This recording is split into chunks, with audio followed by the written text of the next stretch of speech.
Bonjour à tous. Donc vous avez été nombreux à me mettre des commentaires de soutien sous les anciennes vidéos. Donc ça me fait très chaud au cœur, ça me fait extrêmement plaisir de voir que mon contenu vous plaît. Et que vous me demandez aussi de faire plus de vidéos. Le problème étant que sur cette chaîne, c'est vraiment pas ma chaîne principale, c'est pas la chaîne où je vais bosser le plus. Je mets du contenu quand j'ai du contenu à mettre en fait. Je vais pas créer du contenu exprès pour cette chaîne, c'est genre quand j'ai quelque chose à faire sur de l'informatique, je vais le faire. C'est pour ça qu'aujourd'hui, nous allons réparer cet ordinateur, donc qui est mon ordinateur principal. Donc je vais vous mettre la vidéo juste ici. Donc en fait, je pense qu'il surchauffait. Parce que quand j'étais en jeu, d'un seul coup il s'est complètement coupé, genre il s'est coupé, il a redémarré tout seul. Et quand je relançais ma partie, donc de Rainbow Six Siege, parce que oui, je suis un débile qui joue à ce jeu, parce qu'il n'y a aucun concurrent à ce jeu, et ben en fait, quand je retournais dans la partie, ça me faisait exactement la même. J'ai testé sur un autre jeu, et ça m'a aussi fait ça à la fin de la partie. J'ai regardé les températures de mon processeur, qui en bureautique, donc vraiment avec rien d'ouvert, j'étais dans les 65 degrés, ce qui est beaucoup trop. Normalement, c'est la température maximale en charge. Donc avec le stress test de CPU-Z, j'ai remarqué qu'il montait à 85 degrés en pic. Donc sûrement qu'in-game en fait ça montait plus que ça et le PC, la carte mère l'a mis en sécurité, donc l'a coupé. En démontant, je me suis rendu compte que la pâte thermique était sèche, elle était morte. C'est pour ça que j'en ai acheté une autre.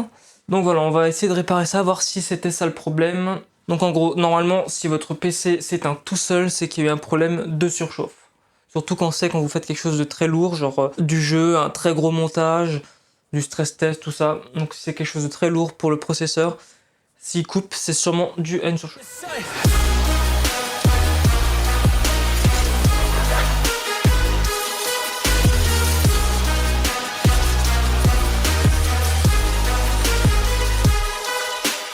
Ok, donc maintenant que notre PC est nettoyé, donc vous avez passé un petit coup de chiffon, un petit coup de soufflette dessus, nous allons apprêter le processeur et le ventirad.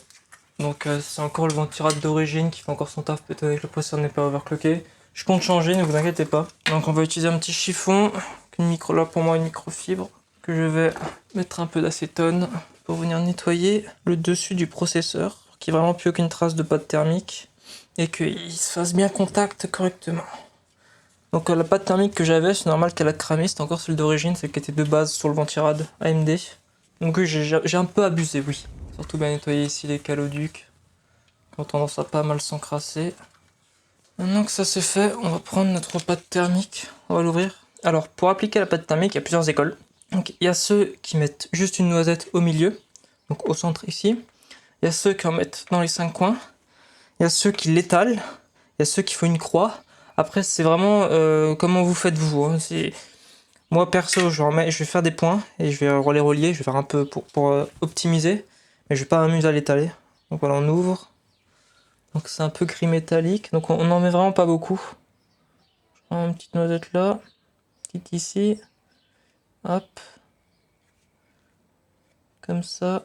Donc la spécificité de ce ventirad AMD, c'est que en fait c'est pas comme l'autre du Ryzen 5 qui se visse, celui-là c'est des petits crochets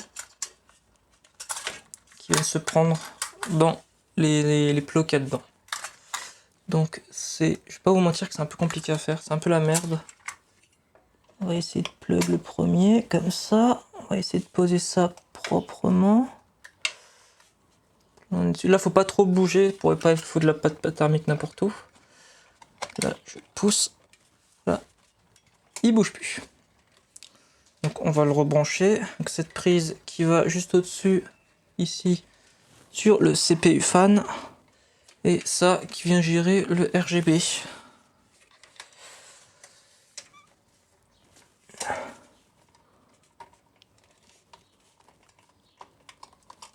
Normalement le ventirad tourne encore, ça devrait pas être lui le problème, ça devrait vraiment être la pâte thermique. Donc là on va tout de suite voir que j'aurai tout rebranché. C'est parti, donc là le PC est positionné. Donc là on va direct sur CPU-Z, voir les températures. Donc là on peut voir qu'on a une température processeur. Donc aux alentours de 40 degrés, donc ce qui est normal. Donc on va lancer CPU-Z à côté. Donc là j'ai lancé GPU-Z et pas CPU-Z. Ok, donc là on va lancer un petit stress test. On va mater la température. Stress test. Donc là, en stress, le CPU monte à 70 degrés. Donc là, on est à 76 degrés. On va stopper. Tac, on le met à côté et on va lancer un jeu. Donc là, le jeu est en train de se lancer. Du coup, on a un petit pic de température. Après, si les températures sont de base assez élevées, donc dans les 50 degrés, ça, c'est parce que j'ai encore le ventirad d'origine. Dans tous les cas, il faudra que je change le ventirad. Donc je mettrai un water cooling pour pouvoir m'adapter directement à mon prochain PC que je vais faire. Donc on a un pic à 79,8 degrés. Ce qui est quand même beaucoup. Bon, c'est pas les 85 que j'avais hier. Donc pour le moment, ça a réglé à peu près mon problème. J'ai toujours des températures élevées. Mais le fait est qu'il ne crache pas. Et voilà, donc changer la batte thermique, c'est une solution qui vient temporairement. Parce que la mine était sèche. Mais dans l'histoire, à la fin, il va quand même falloir changer le ventirad. Parce que si vos températures restent quand même élevées, donc là je suis à 62 degrés, c'est que quand même le ventirad ne suffit plus. Donc il faut l'upgrade ou...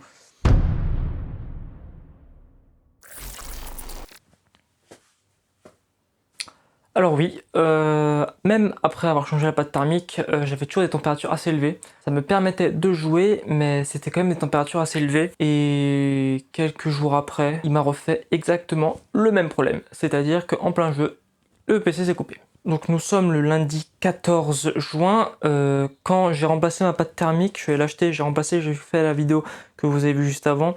Je l'ai fait le 7 juin, donc le lundi 7 juin. Donc vraiment une semaine après, j'ai commandé et j'ai reçu ceci.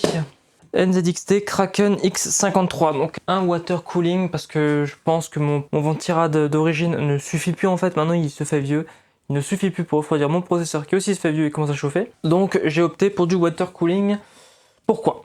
Parce que un ventirad c'est moins cher et c'est plus performant en fait qu'un water cooling.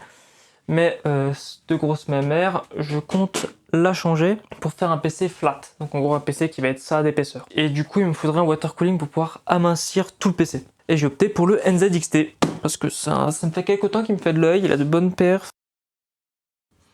Nous voici devant la boîte de ce magnifique Kraken. Donc c'est un 240 mm, c'est-à-dire que d'ici du radiateur jusqu'à ce côté, ça fait 240 mm. Donc deux ventilateurs de 120. Donc ça rentre dans un peu tous les PC qui sont prévus. Genre, regardez bien avant de mettre un water cooling dans votre case, si c'est prévu pour un water cooling, s'il y a la place.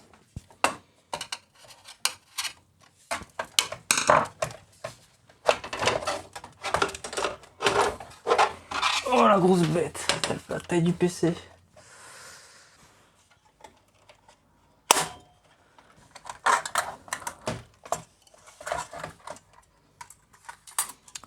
Voilà, on peut voir que la pâte thermique c'était bien répandue, surtout sans déborder. Ça n'a pas débordé. C'est vraiment répandu partout sur le processeur, donc c'est que je l'avais bien mise. Donc voilà, un ventirad qui ne suffit plus. Je vais sûrement devoir enlever ces plots, donc ils sont adaptés pour ce ventirad, mais pas pour le water cooling. Donc ils disent de mettre une vis, une rondelle, le mettre dans le châssis pour que ça traverse sur le ventilateur et que ça puisse atteindre le water cooling. Donc voilà, en gros, quand les vis sont approchées, donc j'ai ça, j'ai toutes les vis ici qui sont approchées. Donc maintenant je vais les serrer, pas trop, pour éviter de traverser le ventirad ou d'éclater le filetage. Ça serait catastrophique. Donc on essaie de faire un serrage en croix. Donc cette plaque en plastique ici, ça c'est pour adapter pour les cartes chez Intel. Donc parce que les trous sont plus éloignés. Et qui se met à la place de cette backplate. Qui ne sert pas parce que ici ça ne passe pas. Et que de base elle y est sur les cartes AMD. Donc là j'ai mis du scotch de peintre, donc ça risque rien. Ça risque pas rien d'arracher. Juste pour maintenir la backplate en place. Le temps de faire ça de l'autre côté. Donc sur la notice, il y a marqué qu'il fallait mettre ceci, une petite entretoise qui se visse là-dessus. Donc je vais les mettre. Après, je peux enlever mon scotch que j'ai mis à l'arrière. Donc dans le principe, vous comprenez à peu près ce que je fais, donc c'est bon. On serre avec les doigts assez fort, mais pas trop quand même. Et donc là, on a les petits goujons ici présents, qui en gros vont se mettre par-dessus le filetage de là quand on a mis le water cooling. Donc ça tourne parce qu'ici ça va être là où il y aura le logo. Donc en fonction de comment tu le mets, tu peux le tourner pour que ça soit droit, c'est bien pensé. NZXT toujours de la qualité.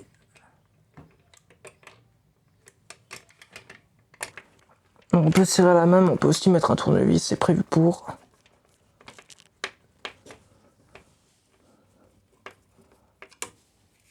Donc je vais déjà approcher au max les deux vis, histoire que le processeur soit plaqué contre, pour pas faire dégouliner de la pâte partout. Donc là il faut brancher la pompe sur CPU fan ou AIO pompe, si vous avez ça sur votre carte mère. Moi je l'ai pas, donc c'est CPU fan. Tac. Donc une fois avoir branché le petit 3 broches sur le 4 broches du CPU fan ou AIO pompe, si vous avez ça sur votre carte mère, on branche le gros câble sur la pompe. Donc ici, dans le bon sens, ça serait mieux. Voilà. Donc ils me disent de brancher le SATA ici présent, là, sur un SATA de l'alimentation. Le problème étant que j'ai aucun câble SATA de l'alimentation, parce que je me sers pas du SATA tout simplement. Donc je vais en chercher un. Donc là en fait c'est comme dans la vidéo où je vous montre comment monter un PC qui va s'afficher en haut de votre écran. Tac. Donc en fait il faut un câble SATA donc pour des disques durs, SSD, tout ça, d'alimentation sur l'alimentation. Tac, pour alimenter la pompe en fait qui demande beaucoup plus de jus que ce que demande le reste du PC. Donc on le fait passer par derrière via les petits trous.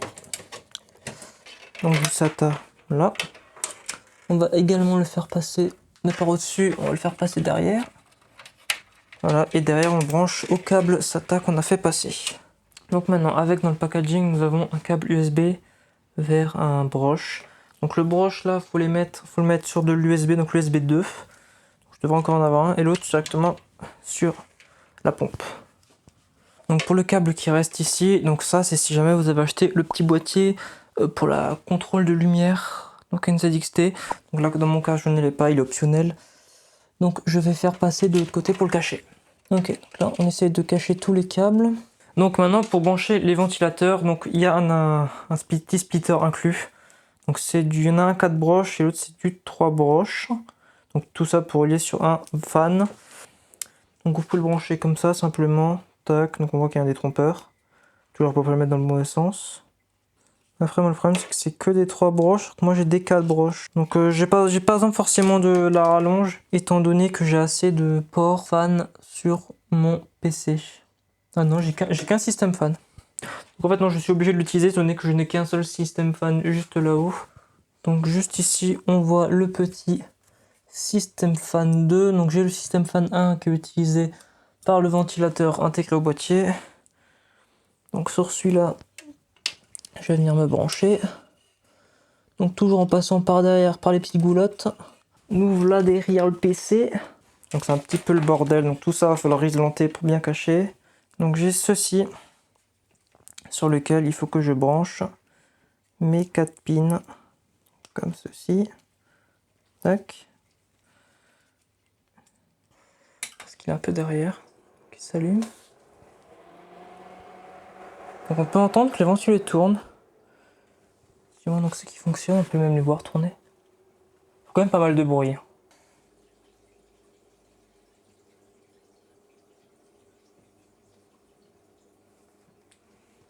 C'est bon, je les ai pas mis à l'envers, ça souffle bien vers le radiateur.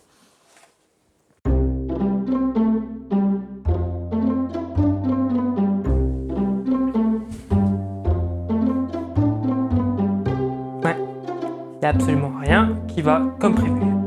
Même pas l'autofocus. Oui, alors comme vous en serez douté, sûrement, il n'y a absolument rien qui s'est passé comme je ne le voulais. Premièrement, j'ai changé la pâte thermique, donc ça a baissé les températures. Pendant 3 jours, mon PC ne crachait plus. Je pouvais de nouveau jouer. Au bout de 3 jours, il s'est de nouveau mis à cracher. J'ai fait ok, mes températures sont toujours trop élevées. Je vais acheter un water cooling. Mes températures maintenant sont extrêmement basses. Et au bout d'une semaine après ce water cooling, alors je pouvais de nouveau jouer, mais pendant une semaine après, il s'est remis à cracher quand je lançais un jeu. Et du coup, ça a commencé à me poser problème. Je me suis dit, mais qu'est-ce qui ne va pas? Pour faire des tests, j'ai lancé OCCT, donc un petit logiciel qui te permet de faire des stress tests de absolument tous tes composants. Donc j'ai fait un stress test de mon processeur, donc tous les cœurs étaient à 100%, il était vraiment au max de sa puissance. Le PC n'a pas craché. Je fais ok, ça fait 15 minutes que le test il tourne, c'est pas ça le problème. Je me suis renseigné un peu sur internet, mais je me suis rendu compte que peut-être c'était un problème d'alimentation. J'ai donc lancé un stress test sur l'alimentation, 5 secondes, et le PC l'a planté. Donc voilà, maintenant je sais que le problème était mon alimentation, et du coup que j'ai acheté un water cooling pour rien. Enfin non, pas pour rien, puisqu'il va aller dans mon prochain PC. Ce n'est pas perdu, il va être toujours gardé, c'est toujours bon, les températures sont plus basses, donc c'est que du plus en fait. Mais du coup mon alimentation est défectueuse, donc ça fait seulement 2-3 ans que je l'ai, et elle est garantie 5 ans. Je l'ai renvoyée donc en garantie. C'est une couleur master, donc je vais vous montrer d'ailleurs. Donc voilà, c'est la couleur master gold 850, et là c'est la V2. Parce que celle que j'avais, c'était la V1, et déjà elle n'était pas rose. C'était une autre. Et pourquoi V2? Tu fais pas une alimentation en V2? Bah parce qu'en fait, celle que j'avais avant, c'était un modèle qui apparemment était réputé défectueux. Du coup, ils en ont fait une V2 pour régler tous les problèmes. Du coup, je l'ai renvoyé en garantie. Ça m'a rien coûté, à part les frais de port, de 23 balles. Super, ça fait mal. Mais bon, ça coûte toujours moins cher qu'une alimentation complète. Pour ce qui est du changement, je vais pas vous faire une vidéo. J'ai déjà changé, ça fait un mois que je l'ai mon alimentation.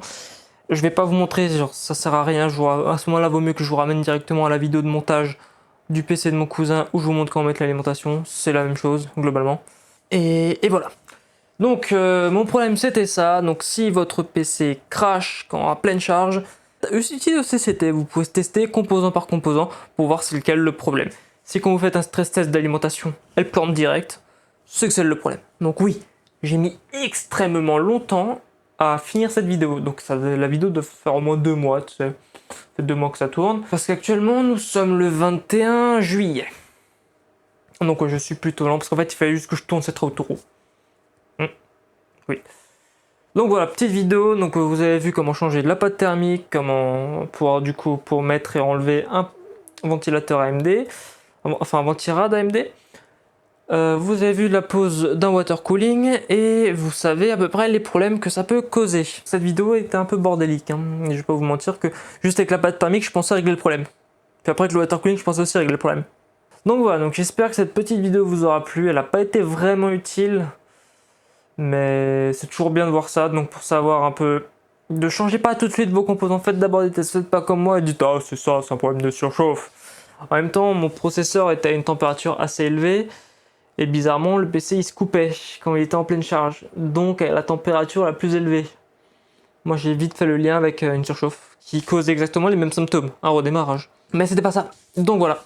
J'espère que cette petite vidéo vous aura plu. N'hésitez pas à vous abonner, à liker, ça fait toujours plaisir. Vos commentaires de soutien. Oh là là, qu'est-ce que j'adore vos commentaires de soutien. Vous dites peut-être c'est rien, mais quand vous recevez un petit commentaire comme ça, je vous jure que ça fait plaisir, ça fait chaud au cœur de voir qu'il y a des gens qui vous soutiennent.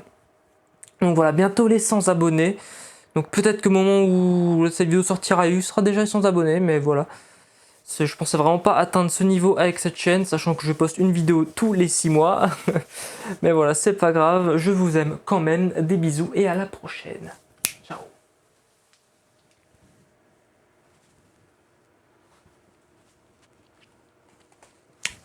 Sinon, notez dans les commentaires mon setup. Là, parce que c'est beau ou pas? Parce que je sais pas trop en fait.